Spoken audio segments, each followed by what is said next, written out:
This is a table we use to share with our neighbors and friends down here at this little settlement of cottages. And this is what we picked this morning, and it's Saturday the 16th of August. And I still got some more cherries to pick. I was down here Wednesday. These over here on the corner were bent over, and I don't know what bent these over. It looked more like a dog ran through these coming this way. But they're all tasseling, and they should be starting to make ears coming out of these joints. Getting a lot of flowers on the beans. Like I've said before, we've never had them grow this thick in our life. We don't know how we're going to harvest through the middle, I'll be honest with you. I was thinking about taking the hedge clipper, battery powered hedge clipper, and just go down through there and cut it. Let it fall down so we could get in there. We'll have to debate that. But we just need them to, well, we do finally have beans. The squash is recovering. It still has this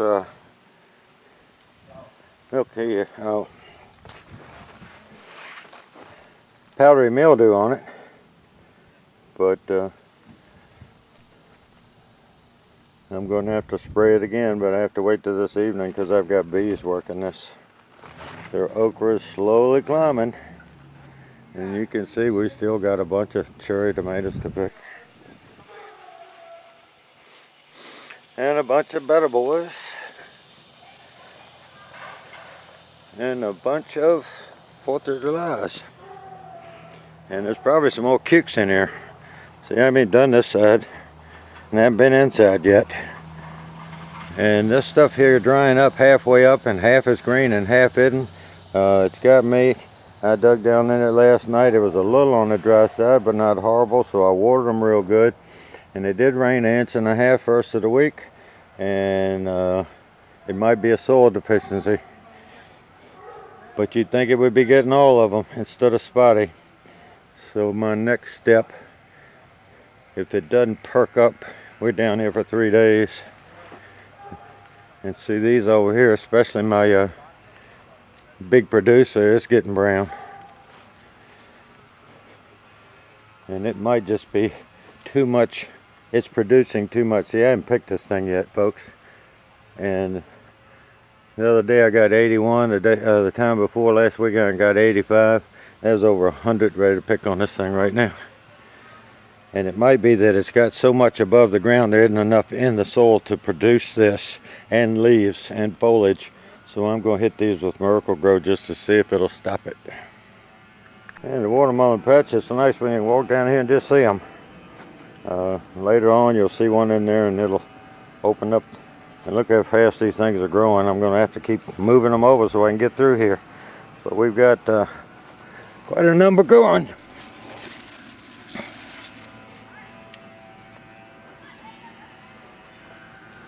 And we actually have a cantaloupe, which is always a little behind if you plant them at the same time. That's one.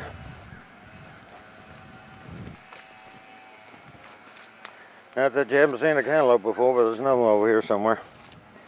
But see, there's plenty of watermelons in here, and they've just started setting fruit. So there's the other cantaloupe right in there. See it?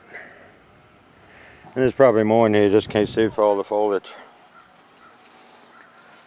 The other side seems to have more, but there's another watermelon up in that corner. Anyway, we've got at least a dozen on it. And this patch ought to produce 20 or more. And my little cutting's still growing, still alive. This muscadine, I don't know what to make of it.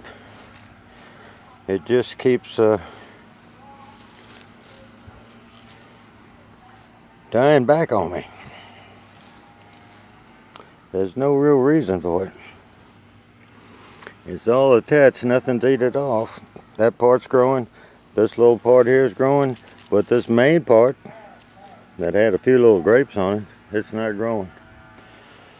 With all the dry and then rain and all the dry, my apple tree is dropping more on the ground, and it's still a couple months before they're ripened.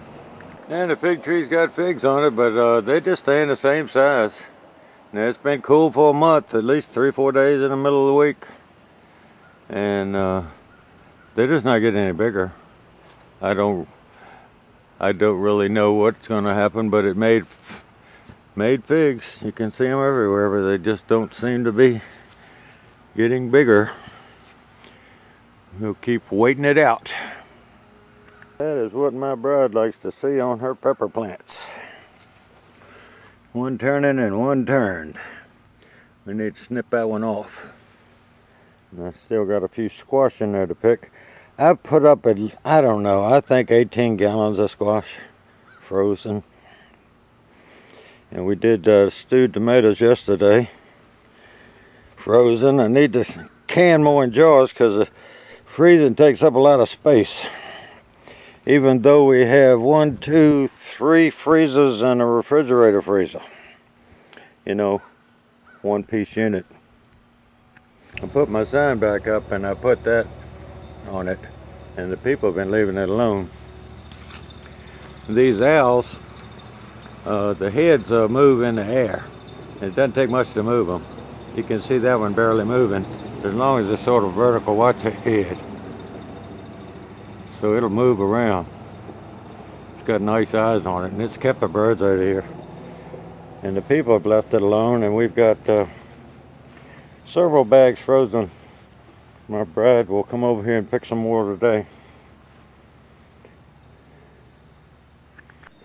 Well, I had a bag of 100 that I'd gotten picked this morning, and then I put another bag of 100, so they didn't take too many of those, maybe 70. And I had 2.5 bags of cukes, and generally speaking, the people are a little odd down here. See that little imperfection? They won't pick it up. They want them perfect. Now I'll show you what I picked after that. It's the better boys we picked today, and that's cherries, and that's over 100. And that's 4th of July's. And I put 2 bags out front of cherries, and that's a bag of cherries. And that's a bag of cherries. And this bag of cherries came off that last tomato plant in the row of Sweet Millions, and it's 103. And I believe I picked 85 and 81 last Sunday and this Wednesday, so we're pushing 300. And here's the cucumbers, and we got a nice big diva, and probably one about the size you ought to pick. My Market Moors and my Calypsos, and we got some squash.